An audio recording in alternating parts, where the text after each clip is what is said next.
매일 아침 외신 브리핑 신민영입니다. 간밤 뉴욕 증시는 코로나19 재유행 우려로 하락 출발했습니다. 하지만 주요 기술주들의 상세에 힘입어서 일부 낙폭을 회복했으면요. 결국에는 혼조세로 마감했습니다.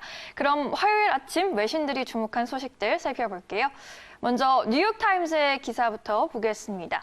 헤드라인을 살펴보면 미국 증시가 흔들렸습니다. 투자자들이 우려감에 무게를 두며라고 전했습니다. 시장은 각국 경제 재개 이후 코로나19의 재확산 상황을 우려하고 있는데요. 어떠한 분위기인지 자세히 살펴보겠습니다. 현재 미국의 대다수 주가 경제 활동을 부분 재개했고요. 영국 등도 봉쇄 조치 완화를 시작했는데요. 투자자들은 우리나라와 중국, 독일 등에서 코로나19 확진자가 다시 증가할 조짐을 보이자 2차 확산 발생 가능성에 긴장하고 있습니다. 우리나라의 이태원 사태를 비롯해서 코로나19 발원지인 중국 우한의 한 동네에서도 집단 감염 사례가 발견되면서 재확산 우려가 커지고 있는 겁니다. 2차 확산이 발생할 경우 세계 경제는 더 큰 충격을 받을 수밖에 없을 텐데요. 뉴욕 증시의 전문가들도 봉쇄 완화 이후의 상황에 대한 경계심을 유지할 필요가 있다고 지적했습니다. 현재 코로나19 백신이 없는 상황에서 2차 파도를 다시 맞게 되면 미국 경제가 급강하할 수 있다는 겁니다.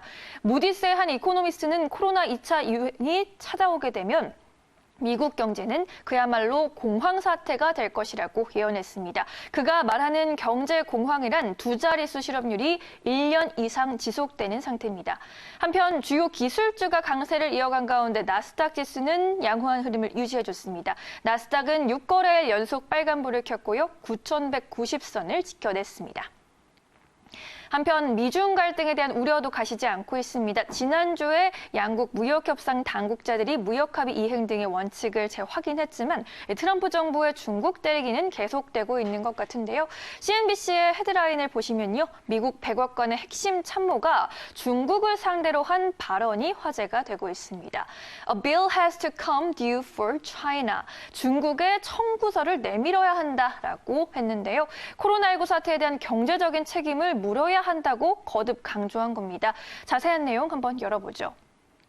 트럼프 행정부의 대표적인 대중국 강경파인 피터 나바로 백악관 무역제조업 정책국장은 이건 그들을 벌주기 위한 것이 아니라 중국 공산당의 책임을 묻는 것이라며 그들은 전 세계에 지금도 끝나지 않은 엄청난 피해를 끼쳤다고 했습니다. 앞서 나바로 국장은 지난 4일 폭스뉴스와의 인터뷰에서도 중국이 거짓말을 했고 사람들이 죽었다는 사실을 미국인들이 분명하게 이해하는 게 중요하다고 강조한 바 있습니다. 여기에 더해서 미국 연방수사국과 국토안보부가 중국 해커들이 미국의 코로나19 백신과 치료제 기술을 훔치려고 하고 있다는 경고문을 발표할 예정이라는 보도도 나왔습니다. 반면 중국 당국의 지속적인 경기 부양 의지는 증시에 지지력을 제공하고 있습니다.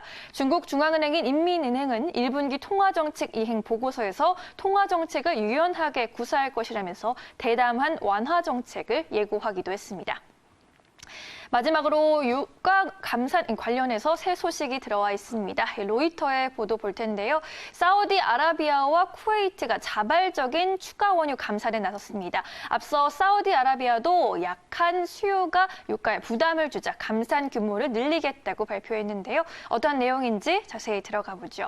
이 로이터 통신에 따르면요. 칼리드 알파델 쿠웨이트 석유 장관은 6월부터 하루 8만 배럴의 추가 감산을 실시한다고 밝혔습니다. 쿠웨이트의 감산은 오펙 플러스와 주요 20개국의 지난달 12일 감산 합의에 따른 것보다 더 감산하겠다는 것인데요.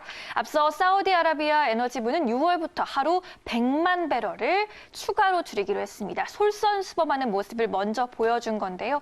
사우디는 지난달 하루 1230만 배럴을 생산하고 있었지만 오펙 플러스 합의에 추가 감산이 더해지면서 6월부터는 하루 약 750만 배럴만 생산하게 됐습니다. 사우디 에너지부는 추가 감산 이유에 대해서 미국과 캐나다 등 다른 산유국이 감산 책임을 잘 이행하도록 북돋으려는 목적이다라고 설명했습니다. 그러나 이번 추가 감산도 코로나19 사태에 따른 수급 붕괴 문제를 불식시키지는 못했습니다. 간밤 WTI 6월 인도부는 전달보다 2.4% 내렸고요. 24.14달러로 거래를 마쳤습니다. 지금까지 외신 브리핑 1부 함께하셨습니다.